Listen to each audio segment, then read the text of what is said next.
Yep, he's got a weapon too. Hotel 26, Crazy Horse 18, have 5 to 6 individuals with AK-47s. Request permission to engage. Roger that.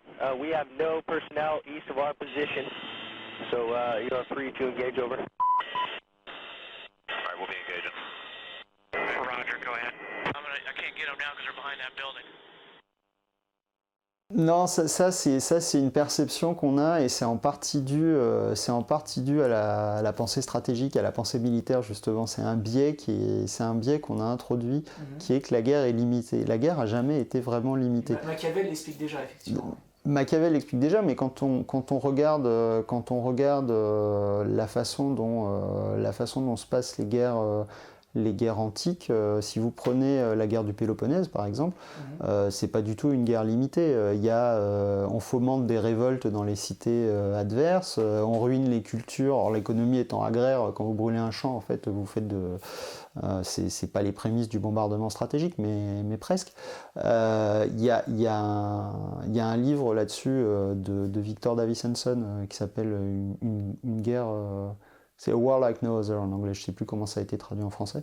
Une guerre nulle autre pareille, je crois, quelque chose comme ça. Donc il prend la guerre du Péloponnèse et justement il montre à quel point c'est une guerre qui est déjà très moderne en fait. Sauf qu'à l'époque, comme ils n'avaient pas théorisé que la guerre c'était deux armées qui se rangeaient de part et d'autre d'un champ et qui se tiraient dessus jusqu'à ce qu'il y ait un des camps qui en ait marre, en fait ils avaient une vision qui était beaucoup moins dogmatique de ce que c'est que la guerre.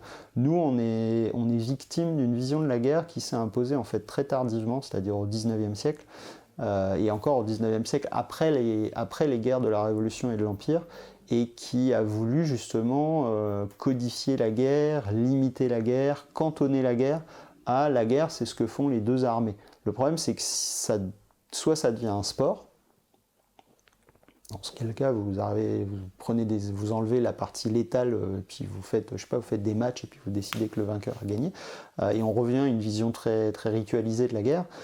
Soit il y a un enjeu politique, et c'est bien ce qu'explique Clausewitz. Clausewitz dit la guerre c'est d'abord politique.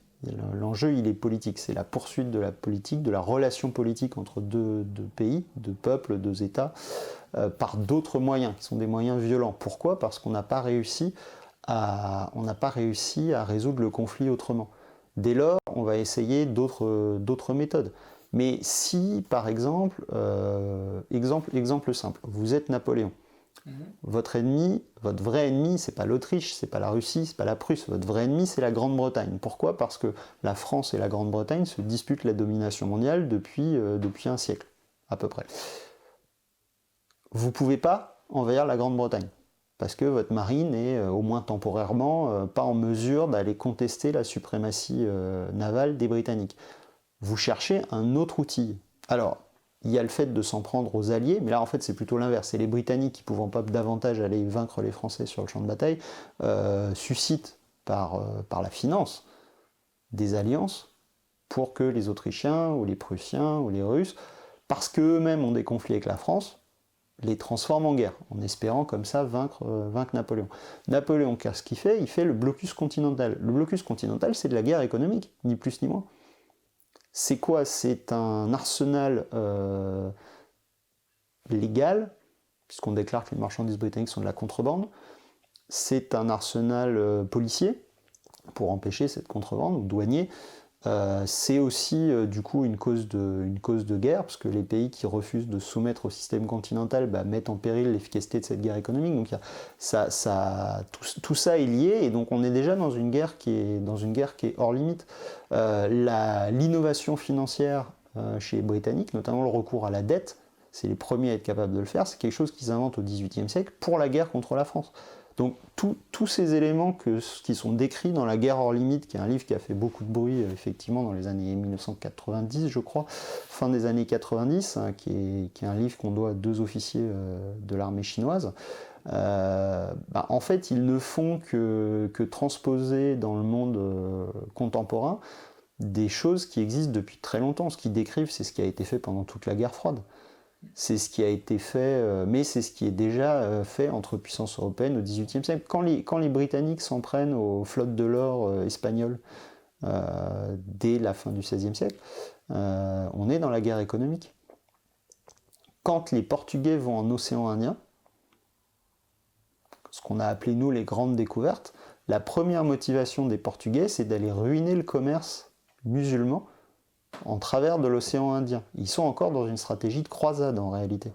Et donc on est dans une... Alors après, ça va se transformer en autre chose, parce qu'ils vont découvrir des richesses commerciales, mais il y a un lien, il y a des liens étroits entre la dimension économique, la dimension militaire, la dimension même culturelle. Je parlais de croisade tout à l'heure, mais on sort du champ de juste deux armées qui se battent. Et donc la guerre est toujours hors limite. Simplement, il y a eu une tentative, qui est plutôt louable dans l'absolu, de se dire, si ça devient vraiment complètement hors limite, ça va devenir incontrôlable. Et donc, on essaye de restreindre la guerre.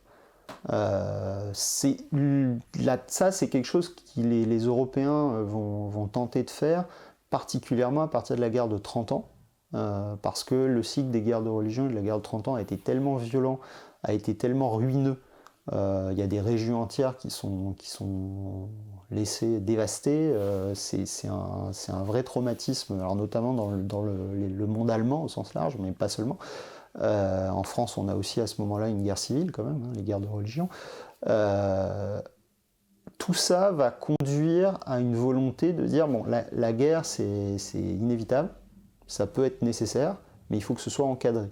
Et puis au XIXe siècle, il y a un certain nombre de considérations alors à la fois humanitaires, la Croix-Rouge va naître des guerres d'Italie de Napoléon III, mais aussi, il y a aussi une volonté d'éviter la révolution.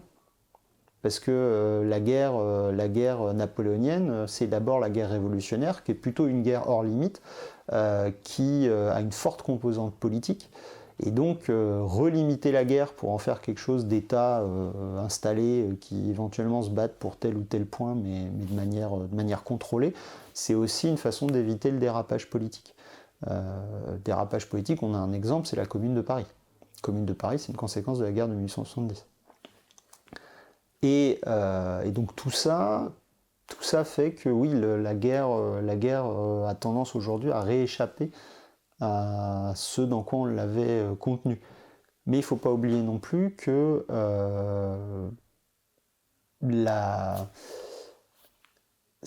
cette contrainte en fait qu'on essaye d'installer à la guerre, il y a toujours des voies de contournement, possibles, elles ont toujours existé en fait. Ce qui nous manque aujourd'hui, je crois, c'est les dirigeants actuels, les fonctionnaires, les politiques et même les militaires, dans une large part, n'ont plus de culture stratégique. Et ça, c'est une nouveauté, en tout cas pas en Europe et pas aux États-Unis.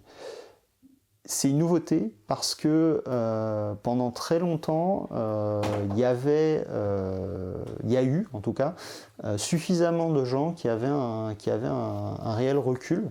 Et puis il y a eu une espèce d'âge d'or de la réflexion sur la guerre qui est l'immédiate après Deuxième Guerre mondiale. Pourquoi ? Parce que d'abord il y a l'arme nucléaire où on se rend bien compte que c'est tellement dangereux qu'on a intérêt d'y réfléchir sérieusement. Et puis on arrive aussi sur une génération de gens avec des gens très lettrés, très cultivés. Il suffit de lire les ouvrages des penseurs, mais même des universitaires qui travaillent sur les relations internationales dans les années 50-60. Raymond Aron en France, mais il y en a beaucoup d'autres, ou des diplomates de carrière. Faut lire Henry Kissinger, on voit que c'est quelqu'un qui est très cultivé. Donc ce sont des gens qui sont lettrés, qui ont beaucoup réfléchi et qui réfléchissent beaucoup. Ça ne veut pas dire qu'ils ne font pas d'erreurs, mais ça veut dire qu'ils ont une réelle culture stratégique. Ils n'ont pas tous une pensée stratégique qui leur est propre, mais ils ont une réelle culture stratégique. Et cette culture stratégique, elle a un effet positif sur l'action stratégique parce que ça permet d'avoir des gens qui ont l'intelligence de l'événement. Parce qu'ils sont capables de nourrir les événements qu'ils découvrent et les situations dans lesquelles ils se trouvent avec de l'histoire, alors voilà, encore une fois, ils ne tirent pas forcément les bonnes leçons, ou ils n'ont pas forcément les bons exemples, mais ça leur ça leur donne des armes intellectuelles pour à la fois agir mieux, mais aussi des fois éviter des escalades dramatiques. Le souci auquel on est confronté aujourd'hui, c'est qu'il y a un réel déficit de pensée stratégique, de culture stratégique, mais parce qu'aussi il y a un déficit de culture générale, il y a un effondrement du niveau qui sont dramatiques.